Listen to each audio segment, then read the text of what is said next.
Shalom, selamat malam Bapak Ibu Saudara yang dikasihi Tuhan. Dimanapun kita berada malam hari ini, mungkin kita di rumah, di jalan, di rumah sakit, dimanapun itu, mari bersama-sama kita berikan hati kita yang terbaik kepada Tuhan, memuji, menyembah, menyenangkan hatinya. Berikan kerinduan kita, nyatakan kerinduan kita yang lebih malam hari ini kepada Tuhan. Saya percaya saat kita menyembah, Tuhan Yesus menyatakan pribadinya bagi setiap kita, amin. Mari bersama-sama kita berdoa. Mengucap syukur untuk segala sesuatu yang kami terima sampai malam hari ini Tuhan. Malam hari ini Tuhan, kami mau lebih mendekat akan Engkau dengan memuji, menyembah, menyenangkan hati Tuhan. Sungguh kami rindu Tuhan, lebih dan lebih dalam lagi mengenal Engkau. Kami berikan hati kami yang terbaik Tuhan Yesus. Karena kami mengasihi, karena kami mencintai-Mu lebih dari segalanya Tuhan. Terima kasih Tuhan. Terima kasih. Nyatakan syukur kita malam hari ini. Naikkan doa-doa kita di hadapan Tuhan malam hari ini. Bilang sama Tuhan, ini hati kami Tuhan Yesus. Kami berikan kepadamu Bapa.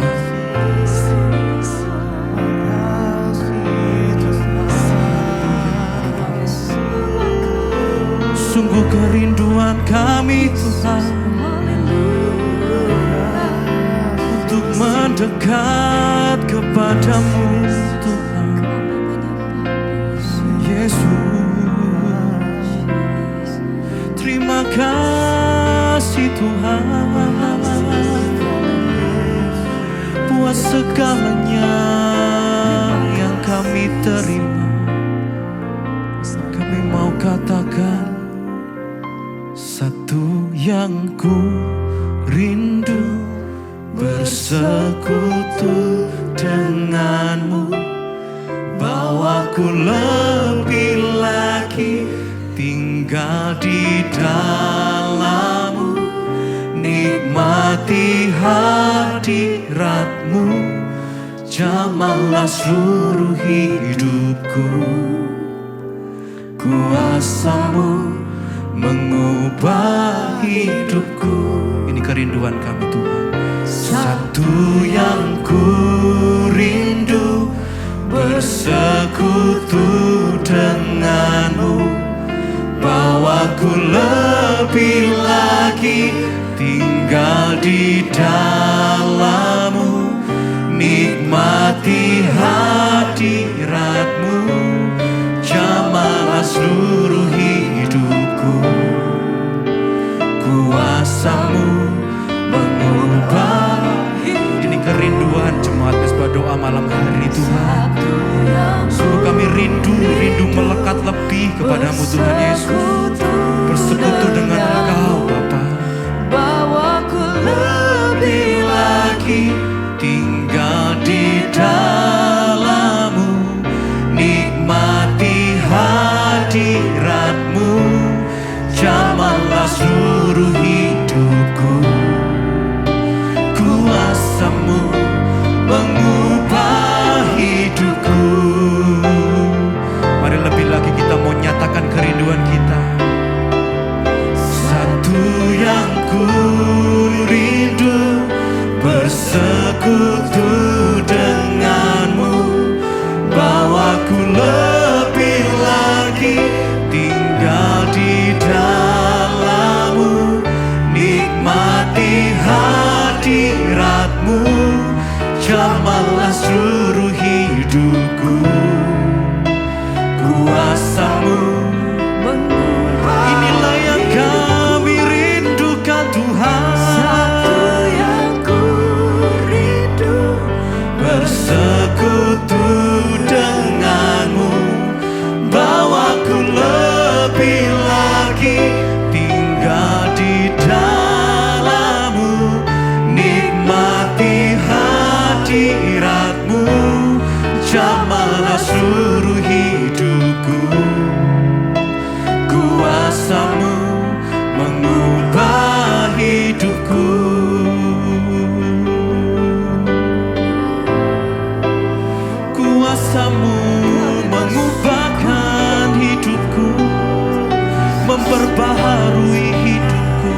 setiap kehidupan kami Tuhan, nafas kehidupan kami, masa depan kami Tuhan, sudah Kau pegang yang terbaik bagi setiap kami.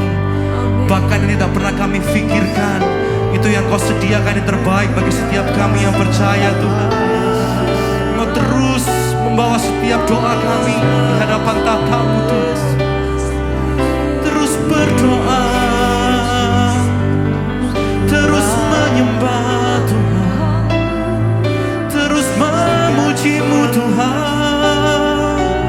Sepanjang umur hidupku kami memuliakan nama-Mu Tuhan Yesus. Haleluya. Terima kasih Tuhan. Kami siapkan hati kami yang terbaik Tuhan, untuk mendengarkan firman-Mu, tidak hanya di dalam mesbah doa Tuhan sekalipun, setiap detik, setiap waktu Tuhan. Kami terus mau ikuti firman-Mu Tuhan, supaya firman-Mu lah pelita bagi kaki setiap kami Tuhan, terang bagi jalan kami. Biar kami terus merenungkan setiap saat, setiap waktu Tuhan, akan kebenaran firman-Mu Tuhan Yesus. Terima kasih Tuhan, terima kasih. Kita mau sama-sama katakan. Kami renungkan, inilah yang ku renungkan setiap waktu. Amin. Nyanyian pujian dan pengagungan kepadamu. Biarlah manis kau dengar, manis kau dengar Tuhan, manis kau dengar Tuhan, dan hatiku bersuka karena-Mu. Jemaat mesbah doa.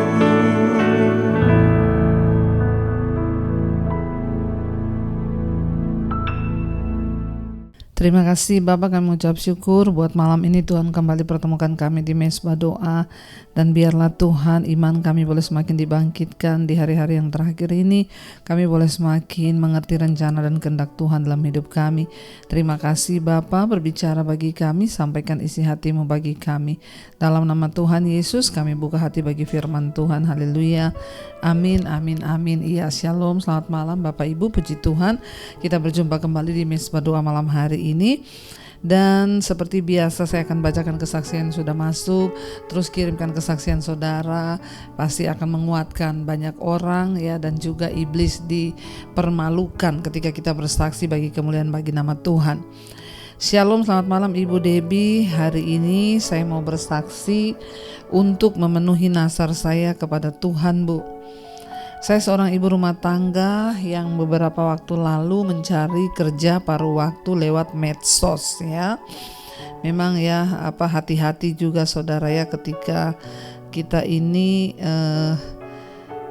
melakukan sesuatu, maka kita ini harus ya menyertakan Tuhan dalam segala hal, baik itu mencari pekerjaan atau apapun juga.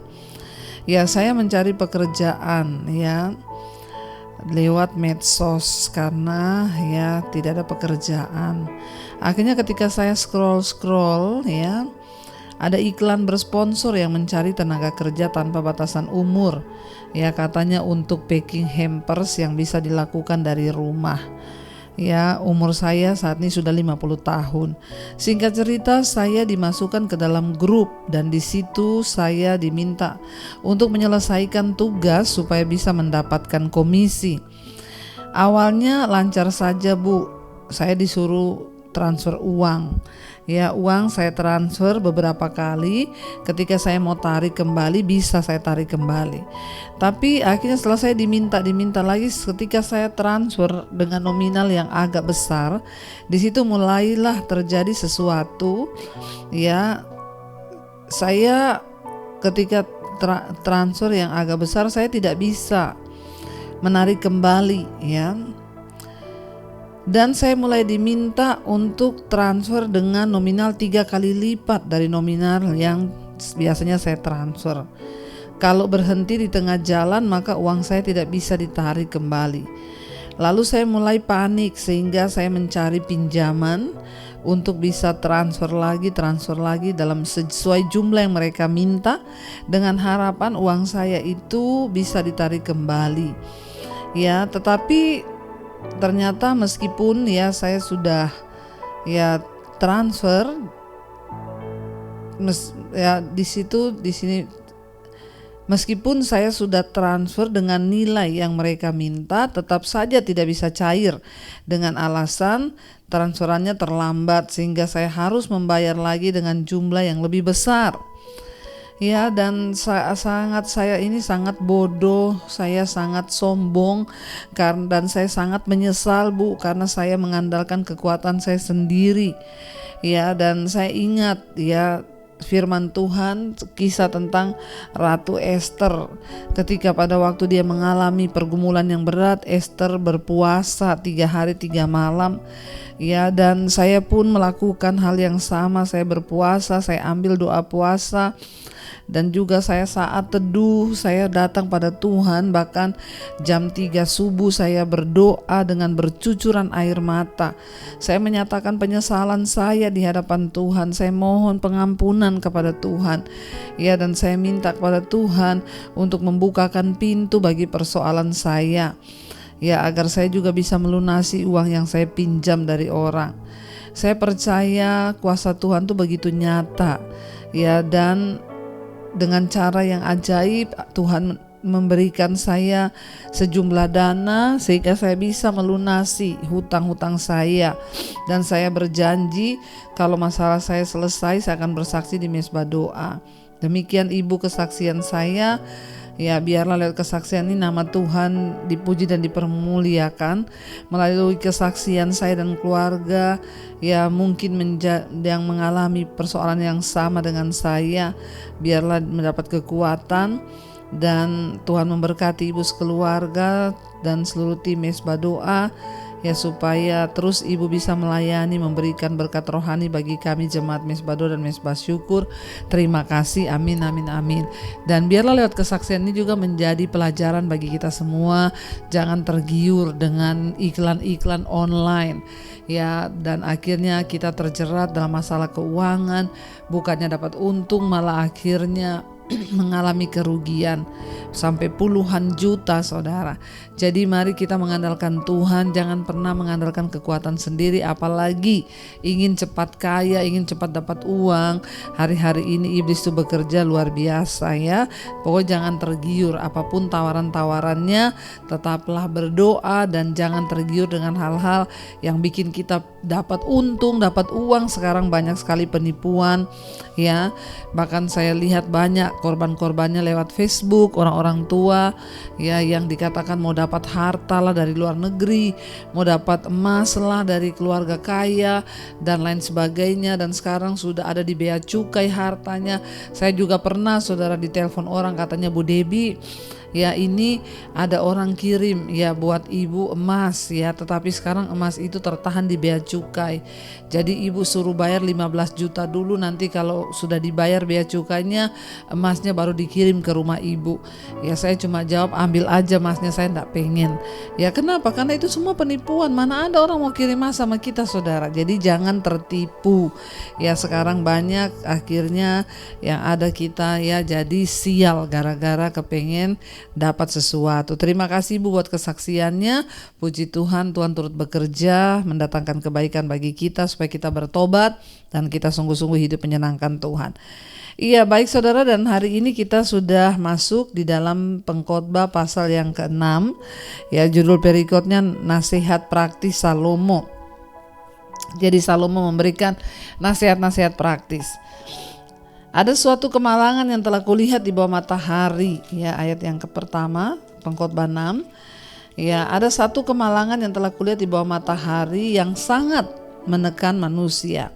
Orang yang dikaruniai Allah kekayaan, harta benda dan kemuliaan, sehingga ia tak kekurangan suatu pun yang diinginkannya, tetapi orang itu tidak dikaruniai kuasa oleh Allah untuk menikmatinya, melainkan orang lain yang menikmatinya.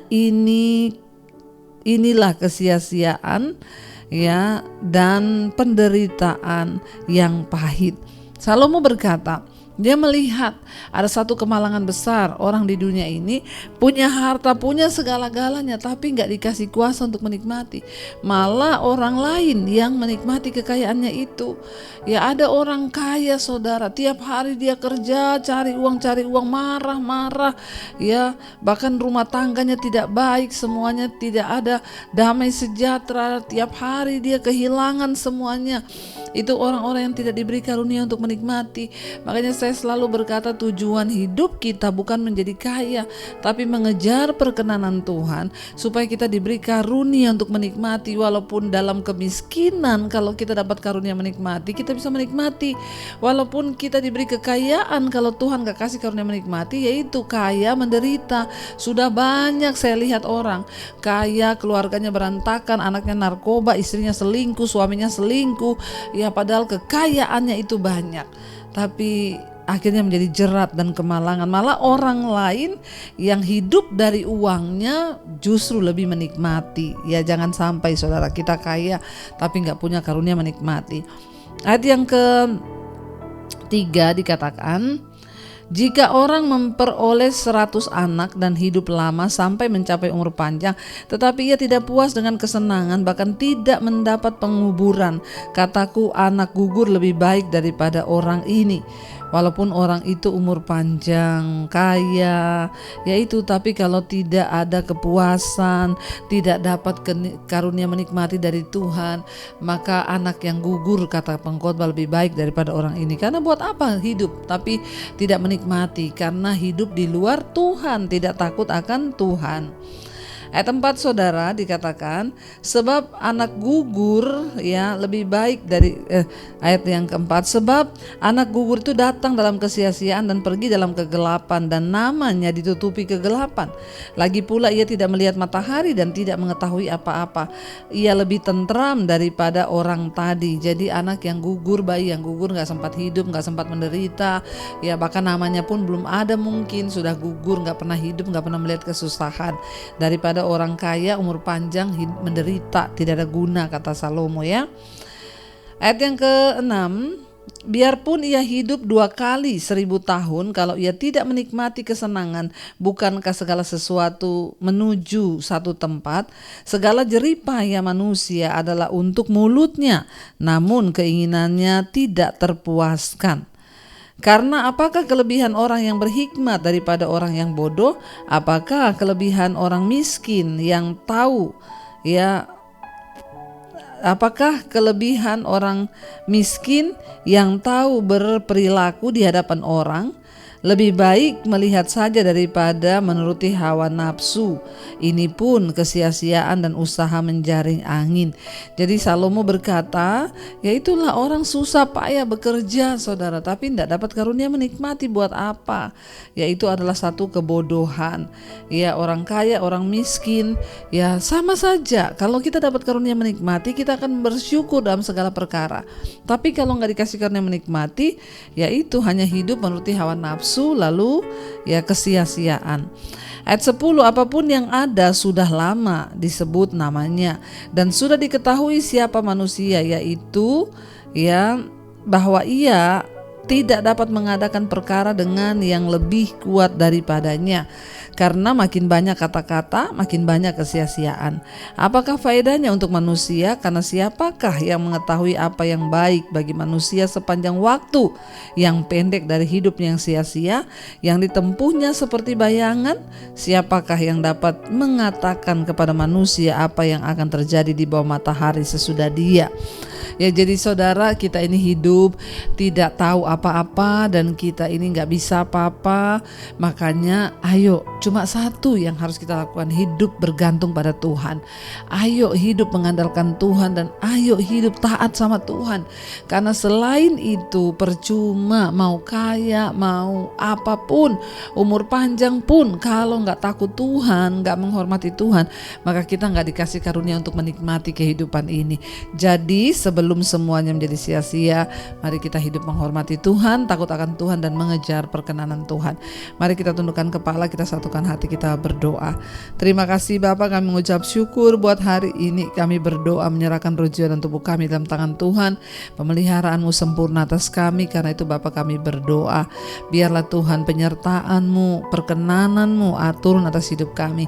Kami tahu segala sesuatu yang kami lakukan, kalau tanpa perkenanan Tuhan, tanpa karunia menikmati dari Tuhan, semua akan menjadi sia-sia. Karena itu ajar pada kami untuk bersyukur dalam segala keadaan, bukan hanya yang baik, di dalam keadaan yang tidak baik pun, waktu kami diberi karunia menikmati oleh Tuhan, kami mengerti rencana dan kehendak Tuhan, agar kami berhenti menuntut hidup ini, kami berhenti menuntut keadaan kami, tapi sebaliknya belajar berserah dan percaya bahwa rencana Tuhan itu yang terbaik bagi hidup kami. Terima kasih Bapa, berkati setiap anak-anak-Mu, mereka yang sedang mengalami pergumulan dalam keluarga, rumah tangga, biar ada pemulihan dalam keuangan, hutang piutang, Tuhan turut bekerja. Kami tidak perlu mendikte Tuhan dalam segala hal, karena kami tahu waktu kami mengejar perkenanan Tuhan, maka Tuhan turut bekerja mendatangkan kebaikan. Sembuhkan yang sakit Bapa, biarlah anugerah-Mu melimpah turun atas hidup setiap kami, ampuni dosa pelanggaran kami. Kami juga berdoa berkati bangsa dan negara kami Indonesia, lawatan Tuhan tercurah bagi Indonesia, dari Sabang sampai Merauke hujan pertobatan tercurah. Ampuni bangsa ini, biar roh takut akan Tuhan turun atas pemerintahan kami, mulai dari presiden, wakil, seluruh jajaran kabinet, menteri-menteri yang ada, para pejabat yang ada, semua hidup takut akan Tuhan. Terima kasih Bapa, roh jiwa dan tubuh kami serahkan dalam tangan-Mu. Berkati semua bangsa-bangsa di 5 benua, Asia, Afrika, Amerika, Eropa, Australia, terutama negara-negara di Timur Tengah. Hari-hari ini biarlah ada kedamaian, ketentraman di sana, dan Tuhan beri kesempatan orang-orang bertobat kembali kepada Tuhan. Di hari-hari terakhir ini bawa iman kami semakin teguh dalam Engkau, terjaga dan tidak tergoyahkan. Terima kasih Bapa. Karena itu Bapak Ibu, mari buka hati dan tangan kita. Terimalah kiranya berkat, rahmat, anugerah dari Allah Bapa, cinta kasih Tuhan Yesus Kristus, penyertaan Allah Roh Kudus turun atas hidup kita semua mulai hari ini bahkan sampai kali yang kedua. Tuhan Yesus datang kembali menjemput setiap kita dan nama kita tercatat dalam kitab kehidupan. Dalam nama Tuhan Yesus yang percaya diberkati Tuhan, katakan bersama, amin, amin, amin. Tuhan Yesus memberkati. Shalom dan Immanuel. Yang pegang tanganku, Kau yang sentuh hatiku, selamanya ku cinta Kau Yesus, selamanya ku menyembah-Mu. Kau yang pegang tanganku, Kau yang sentuh hatiku, selamanya ku cinta Kau Yesus.